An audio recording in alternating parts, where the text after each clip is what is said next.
Hello friends, आज मैं आपके लिए लेकर आया हूँ राजस्थान के लोक नृत्य का भाग 3। उससे पहले लोक नृत्य के 2 भाग मैं आपसे चर्चा कर चुका हूँ और लोक नृत्य की 2 प्रश्नावलियाँ भी मैं आपसे चर्चा कर चुका हूँ। जिन विद्यार्थियों ने अब तक नहीं देखे हैं वो विद्यार्थी उन्हें देख लें और अपने ज्ञान को आगे बढ़ाएं। आइए चर्चा करते हैं राजस्थान के लोक नृत्य का भाग 3। आज जिन डांस पर मैं आपसे चर्चा करने जा रहा हूं उन डांस में एक बहुत ही इंपॉर्टेंट डांस राजस्थान का, और इस डांस का नाम तेरह ताली नृत्य। राजस्थान का ये डांस बहुत फेमस है और इस पर खूब सारे प्रश्न राजस्थान की प्रतियोगी परीक्षा में पूछे जाते हैं। तेरह ताली नृत्य हमारे राजस्थान में अपने शरीर के 13 विभिन्न स्थानों पर मंजीरें बांधकर किया जाता है। और यह डांस करती कौन है? कामड़ जाति की स्त्रियों के द्वारा किया जाता है।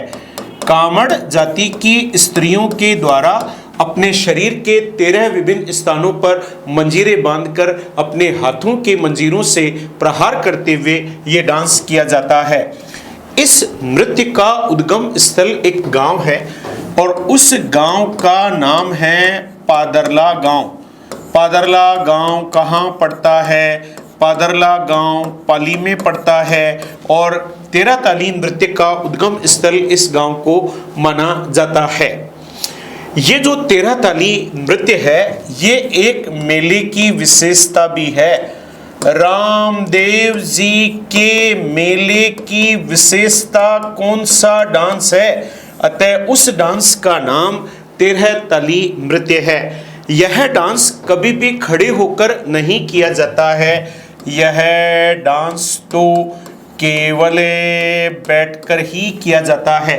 कामड़ जाति की स्त्रियां इसे बैठकर करती हैं और ये जो डांस है इस डांस की और प्रश्न इस प्रकार बनते हैं। जो नर्तकी होती है वो अपने बाएं पांव को फोल्ड कर लेती है और दाएं को सामने रख लेती है। अतः बाएं पांव पर 0 मंजीरें व दाएं पांव पर 9 मंजीरें बांधकर नृत्य करती हैं। अतः इन पांवों के मंजीरों को क्या कहते हैं? इन पांवों के मंजीरों को तेरह ताली कहते हैं। What is the difference between तेरह ताली एंड तेरह ताली? यहां अच्छे धुरंधर सिकंदर यहां स्लिप मार जाएंगे क्योंकि ये रेंज की लड़ाई है। ये प्रश्न आम आदमी के बस की बात नहीं है। बहुत सारे लोग इस प्रश्न में गलती करेंगे। अगर वो पूछेगा 13 ताली है, सब कर देंगे डांस है, जबकि देखो वो 13 ताली है। ये 13 ताली पांवों के मंजीरों को कहती है। इस नृत्य में जो नर्तकी होती है 2 मंजीरें कोहनी पर व 2 मंजीरें हाथों में बांधकर नृत्य करती हैं। इन हाथों के मंजीरों को क्या कहती हैं? इन हाथों के मंजीरों को ताले कहते हैं। अतः पांवों के मंजीरों को तेरह ताली कहते हैं, हाथों के मंजीरों को ताले कहते हैं। ये जो डांस है इसमें नर्तकी अपने मुंह में तलवार या कटार दबाकर डांस करती है। तलवार या कटार दबाकर नृत्य करती है जो किस माता जी का प्रतीक है? जो प्रतीक है हिंगलाज माता का। अतः नर्तकी द्वारा अपने मुंह में तलवार या कटार दबाकर नृत्य किया जाना हिंगलाज माता का प्रतीक है। इसमें पुरुष भाग नहीं लेते हैं, पीछे बैठे बैठे वाद्य यंत्र बजाते हैं। इसमें मुख्य वाद्य यंत्र कौन सा होता है? तंदूरा या चौतारा होता है। तंदूरा या चौतारा इसमें मुख्य वाद्य यंत्र में से होता है। अतः इस वाद्य यंत्र को प्रयोग में लाया जाता है। तो एक बहुत ही इंपॉर्टेंट प्रश्न आपने देखा। आइए आगे बढ़ें डांस में। हमारे राजस्थान में एक क्षेत्र है जिस क्षेत्र का नाम है शेखावाटी क्षेत्र। और हमारे राजस्थान में शेखावाटी क्षेत्र के अपने डांस हैं। शेखावाटी क्षेत्र के कौन कौन से डांस हैं? आइए, शेखावाटी में 3 जिले आते हैं, सीकर, चूरू व झुंझुनू। अतः ऐसे 3 जिले हमारे शेखावाटी क्षेत्र में आते हैं और शेखावाटी क्षेत्र में ये डांस किए जाते हैं। तो कौन कौन से डांस किए जाते हैं? एक का नाम है चंग, एक का नाम है चंग, एक का नाम है डफ, एक का नाम है गींदड़, एक का नाम है कच्ची घोड़ी, एक का नाम है कच्ची घोड़ी, एक का नाम है कबूतरी और एक का नाम है जिंदाद। अतः ये शेखावाटी क्षेत्र के डांस है। एक का नाम चंग, एक का नाम डफ, एक का नाम गिंदड़, एक का नाम कच्ची घोड़ी, कबूतरी, जिंदाद। प्रश्न ऐसे भी आ सकता है, निम्नलिखित में से शेखावाटी क्षेत्र का कौन सा नृत्य नहीं है? निम्नलिखित में से शेखावाटी क्षेत्र का कौन सा डांस है? तो आइए इन सभी डांसों पर चर्चा करते हैं। पहला जो डांस है उसका नाम है चंग। हमारे राजस्थान में चंग एक वाद्य यंत्र भी है और चंग एक डांस का नाम भी है। चंग चमड़े से बना होता है, अतः चंग वाद्य यंत्र चमड़े से बना होता है। चंग डांस में कौन भाग लेते हैं? पुरुष भाग लेते हैं। कब किया जाता है? होली पर किया जाता है। अपने हाथों में चंग वाद्य यंत्र लेकर किया जाता है, अतः इसमें मुख्य वाद्य यंत्र होता है चंग। एक आग का गड्ढा गांवों में, शहरों में खोद लेते हैं और इस आग के गड्ढे को क्या कहते हैं? कऊ कहते हैं। और पुरुष इसके चारों तरफ एक गोल घेरा बना लेते हैं, अपने हाथों में चंग वाद्य यंत्र ले लेते हैं। होली की धमाल गाते हुए, बांसुरी को बजाते हुए चंग नृत्य किया जाता है, अतः ये होली पर किया जाता है। इसमें केवल पुरुष भाग लेते हैं, इसमें मुख्य वाद्य यंत्र चंग होता है। शेखावाटी में एक डांस और किया जाता है जिस डांस का नाम है डफ नृत्य। और ये जो डफ नृत्य है यह पुरुषों के द्वारा किया जाता है। चंग होता है बड़ा, डफ होता है छोटा, अतः डफ भी एक चमड़े से बना वाद्य यंत्र होता है। अतः डफ वाद्य यंत्र लेकर वे पुरुष डांस करते हैं। यह एक व्यावसायिक श्रेणी का डांस है, अतः यह डांस व्यावसायिक, रोजी रोटी कमाने के लिए जो डांस किए जाते हैं उन्हें व्यावसायिक नृत्य कहते हैं। तो डफ नृत्य ये व्यावसायिक श्रेणी के डांसों के अंतर्गत आता है जो शेखावाटी क्षेत्र में किया जाता है। शेखावाटी में एक डांस किया जाता है और उस डांस का नाम है जिंदाद नृत्य। जिंदाद नृत्य ये डांस में केवल पुरुष भाग लेते हैं, ये पुरुषों के द्वारा किया जाता है। इस डांस में मुख्य वाद्य यंत्र ढोलक होता है, अतः ढोलक को बजाया जाता है, पुरुष डांस करते हैं। और राजस्थान में शेखावाटी में ये जिंदाद नृत्य कहाँ का प्रसिद्ध है? यह है दाता रामगढ़। और ये दाता रामगढ़ कहाँ पड़ता है? दाता रामगढ़ तो सीकर जिले में पड़ता है। यह जिंदाद नृत्य दाता रामगढ़ सीकर का प्रसिद्ध है, जो पुरुषों के द्वारा किया जाता है और इसमें मुख्य वाद्य यंत्र ढोलक होता है। शेखावाटी में एक डांस किया जाता है जिस डांस का नाम है कबूतरी नृत्य। शेखावाटी का यह डांस कबूतरी नृत्य। और कबूतरी नृत्य में कौन भाग लेती हैं? कबूतरी नृत्य में महिलाएं भाग लेती हैं। महिलाओं के द्वारा यह नृत्य किया जाता है और यह भी एक व्यावसायिक नृत्य की श्रेणी में आता है। यह एक व्यावसायिक नृत्य है और यह डांस शेखावाटी में किस जिले का प्रसिद्ध है? शेखावाटी में 3 जिले आते हैं, सीकर, चूरू और झुंझुनू। अतः कबूतरी नृत्य कहाँ का प्रसिद्ध है? यह डांस तो चूरू का प्रसिद्ध है, जो महिलाओं के द्वारा किया जाता है, जिसमें महिलाएं कबूतरी बनकर नृत्य करती हैं, ऐसी वेशभूषा धारण करती हैं, कबूतरी की भांति नृत्य करती हैं, इसीलिए इस डांस का नाम कबूतरी नृत्य है। शेखावाटी में एक डांस बड़ा जबरदस्त डांस है और ये प्रतियोगी परीक्षा का बेस्ट क्वेश्चन है। गींदड़ नृत्य है, बहुत इंपॉर्टेंट। शेखावाटी में डांस तो बहुत सारे हैं। शेखावाटी का सबसे फेमस डांस, शेखावाटी क्षेत्र का सबसे फेमस डांस कौन सा है? शेखावाटी का प्रसिद्ध नृत्य, सबसे प्रसिद्ध नृत्य वह तो गींदड़ नृत्य है। अतः गींदड़ कब किया जाता है? गींदड़ होली पर किया जाता है। गींदड़ में कौन भाग लेते हैं? पुरुष भाग लेते हैं। अतः केवल पुरुषों के द्वारा किया जाता है। गींदड़ नृत्य में होता क्या है? यह एक नंगाड़ा होता है। नंगाड़ा, नंगाड़ा, चमड़ा। अतः नंगाड़ा कैसा वाद्य यंत्र है? चमड़े वाला अवनद वाद्य यंत्र है। इस नंगाड़ी के चारों तरफ पुरुष खड़े हो जाते हैं और वो नृत्य करती हैं।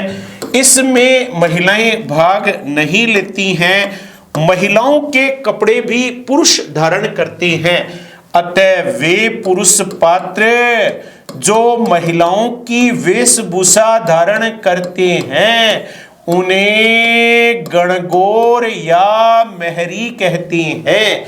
वे पुरुष पात्र जो महिलाओं की वेशभूषा धारण करते हैं उन्हें गणगौर या मेहरी कहते हैं। विभिन्न प्रकार के स्वांग रचाए जाते हैं।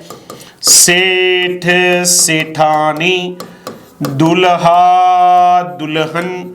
सेठ, सेठानी, दुल्हा, दुल्हन, जोगी, जोगन, साधु, साध्विन।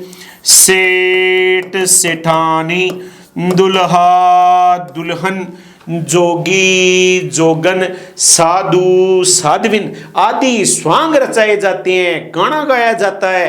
गींदड़ खेलन में जास्या। अतः ये गीत गाते हुए शेखावाटी क्षेत्र में किया जाता है। लकड़ी के छोटे छोटे हथियार बनाए जाते हैं और यह शेखावाटी में सबसे फेमस कहाँ का माना जाता है? फतेहपुर शेखावाटी का माना जाता है। अतः फतेहपुर शेखावाटी तो सीकर जिले में पड़ता है। अतः फतेहपुर शेखावाटी का यह सबसे प्रसिद्ध माना जाता है। अतः राजस्थान के शेखावाटी का सबसे फेमस डांस कौन सा था? गींदड़। आगे बढ़ते हैं। शेखावाटी में एक डांस और होता है जिस डांस का नाम है कच्छी घोड़ी। इसमें एक लकड़ी की घोड़ी होती है जिसके मध्य पुरुष खड़ा होकर घोड़ी को संचालित करते हुए नृत्य करते हैं। अतः कच्छी घोड़ी में कौन भाग लेते हैं? पुरुष भाग लेते हैं। कच्छी घोड़ी नृत्य ये रोजी रोटी व्यावसायिक नृत्य है। अतः यह व्यावसायिक श्रेणी का नृत्य है। कच्छी घोड़ी नृत्य में गीत गाए जाते हैं। कौन कौन से गीत गाए जाते हैं? बींड रसाला, बींड रसाला। उसके अतिरिक्त तेजा टेर, तेजा टेर आदि गीत गाकर यह नृत्य किया जाता है। जब पुरुष खड़ा होकर घोड़ी को संचालित करता है, पुरुष डांस करता है, तो ऐसा प्रतीत होता है मानो घोड़ी नृत्य कर रही है। ऐसी डांस को कच्छी घोड़ी नृत्य कहती हैं। यह डांस पैटर्न बनाने के लिए भी प्रसिद्ध है। 4 आदमी एक लाइन में खड़े हो जाते हैं और 4 आदमी दूसरी लाइन में खड़े हो जाते हैं। अब अपने पांवों का संचालन इस प्रकार करती हैं कि आठों आदमी एक लाइन में आ जाती हैं। इसे पैटर्न बनाना कहती हैं। अतः यह नृत्य पैटर्न बनाने के लिए प्रसिद्ध है। जिस प्रकार जब एक फूल सिकुड़ता है तो फूल सिकुड़ता है तो भंवरा उसके अंदर चला जाता है, और फूल जब खिलता है तो भंवरा बाहर आ जाता है। फूल का सिकुड़ना और फूल का खिलना क्रिया का संबंध किस डांस से है? वह डांस कच्छी घोड़ी नृत्य है। इसमें जो वाद्ययंत्र प्रयोग में लाए जाते हैं, एक का नाम तो है झांझ, एक का नाम है बांकिया। अतः झांझ व बांकिया इसमें प्रमुख वाद्ययंत्र प्रयोग में लाए जाते हैं। तो कच्ची घोड़ी भी काफी महत्वपूर्ण प्रश्नों में आता है। एक बार चर्चा करें कि आज अपन ने क्या क्या लोक नृत्यों में पाठ, जो लोक नृत्यों का पाठ था 3, उसमें क्या क्या चर्चा की वो चर्चा करते हैं। पहले पढ़ा हमने 13 ताली नृत्य। 13 ताली नृत्य कामड़ जाति की स्त्रियों द्वारा अपने शरीर के 13 विभिन्न स्थानों पर मंजीरे बांधकर किया जाता है। यह डांस बैठकर ही किया जाता है। उसके बाद आपने पढ़ा इस नृत्य का उद्गम स्थल पादरला गांव पाली है, और रामदेव जी के मेले की विशेषता यह नृत्य है। आपने इसमें 2 क्वेश्चन और देखे जाएं। एक तो मांगी बाई, एक बहुत प्रसिद्ध डांसर रही हैं मांगी बाई, मोहिनी, मांगी बाई मोहिनी व नारायणी का संबंध किस डांस से है? उनमें सबसे इंपॉर्टेंट मांगी बाई है। तो डांसर्स के नाम आपसे पूछे जा सकते हैं। तो मांगी बाई का संबंध 13 ताली नृत्य से है। मांगी बाई गायिका भी हैं, जिनका निधन हो चुका है, मांड गायिका। ये मांगी बाई हैं 13 ताली डांस की डांसर। उसके बाद में आपने पढ़ा इसमें नर्तकी बाएं पांव पर शून्य मंजीरे तथा दाएं पांव पर 9 मंजीरे बांधकर नृत्य करती है। इन पांवों के मंजीरों को 13 ताली कहती हैं। इसमें नर्तकी 2 मंजीरे कोहनी पर और 2 मंजीरे हाथों में बांधकर नृत्य करती हैं। इन हाथों के मंजीरों को ताले कहते हैं। इसमें मुख्य वाद्ययंत्र तंदूरा या चौतारा जो कि पुरुष बजाती हैं। इसमें नर्तकी अपने मुंह में तलवार या कटार दबाकर नृत्य करती हैं, जो एक माताजी का प्रतीक है, और जिस माताजी का नाम है हिंगलाज माता। तो 13 ताली नृत्य पर काफी अच्छे क्वेश्चन थे। उसके बाद में हमने देखा कि शेखावाटी क्षेत्र में कई सारे डांस होते हैं। चंग होता है, डफ होता है, गिंदड़ होता है, कच्ची घोड़ी होती है, कबूतरी होता है और जिंदाद होता है। इन सभी डांसों के बारे में आपने चर्चा की। सबसे पहले आपने देखा चंग नृत्य, जो कि पुरुष करते हैं, होली पर करते हैं, चंग वाद्ययंत्र लेकर करते हैं। चमड़े से बना वाद्ययंत्र होता है। कऊ के चारों तरफ जो आग का गड्ढा होता है उसे कऊ कहते हैं। अपने हाथों में चंग वाद्ययंत्र लेकर होली की धमाल गाते हुए, बांसुरी को बजाते हुए वे चंग नृत्य करती हैं। उसके बाद आपने पढ़ा डफ नृत्य, जिसमें पुरुष भाग लेते हैं, जो डफ वाद्ययंत्र लेकर किया जाता है, जो व्यावसायिक नृत्य की श्रेणी में आता है, और डफ भी एक चमड़े से बना वाद्ययंत्र होता है। उसके बाद में आपने पढ़ा जिंदाद नृत्य, जो कि पुरुषों के द्वारा किया जाता है, जिसमें मुख्य वाद्ययंत्र ढोलक होती है, जो दाता रामगढ़ सीकर का प्रसिद्ध माना जाता है। उसके बाद में आपने पढ़ा कबूतरी नृत्य, जो महिलाओं के द्वारा किया जाता है, जो कि व्यावसायिक श्रेणी का डांस है, और जो कहाँ का प्रसिद्ध है? चूरू का प्रसिद्ध है। उसके बाद में आपने बड़ा इंपॉर्टेंट पढ़ा शेखावाटी का सबसे फेमस डांस, जिसका नाम था गिंदड़, जो कि होली पर पुरुषों के द्वारा किया जाता है, जिसमें वे पुरुष पात्र जो महिलाओं के कपड़े धारण करती हैं उन्हें गणगौर या मेहरी कहती हैं। विभिन्न प्रकार के स्वांग जैसे सेठ सेठानी, दुल्हा दुल्हन, जोगी जोगन, साधु साध्वीन आदि रचाए जाती हैं, जो केवल पुरुषों के द्वारा किया जाता है, जिसमें मुख्य वाद्ययंत्र नगाड़ा होता है। लकड़ी के छोटे छोटे हथियार बनाए जाते हैं, जो फतेहपुर शेखावाटी सीकर का सबसे प्रसिद्ध माना जाता है। उसके बाद में आपने कच्ची घोड़ी डांस पढ़ा, जिसमें एक लकड़ी की घोड़ी होती है, जिसके मध्य पुरुष खड़ा होकर नृत्य करता है। बींद, रसाला, तेजा, टेर आदि गीत इस डांस में गाए जाते हैं। ये व्यावसायिक श्रेणी का डांस है, जो पैटर्न बनाने के लिए प्रसिद्ध है, जिसमें मुख्य वाद्ययंत्र झांझ व बांकिया होते हैं।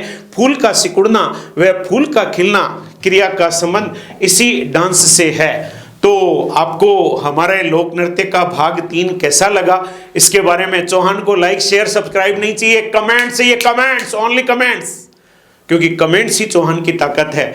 अतः मैं आपसे आशा करता हूं कि जिस जोश और जुनून के साथ मैं आपको पढ़ाता हूं टॉपिक, आप भी उसी जोश और जुनून के साथ मुझे कमेंट्स करें। मिलते हैं अगले लेक्चर में। जय हिंद साथियों।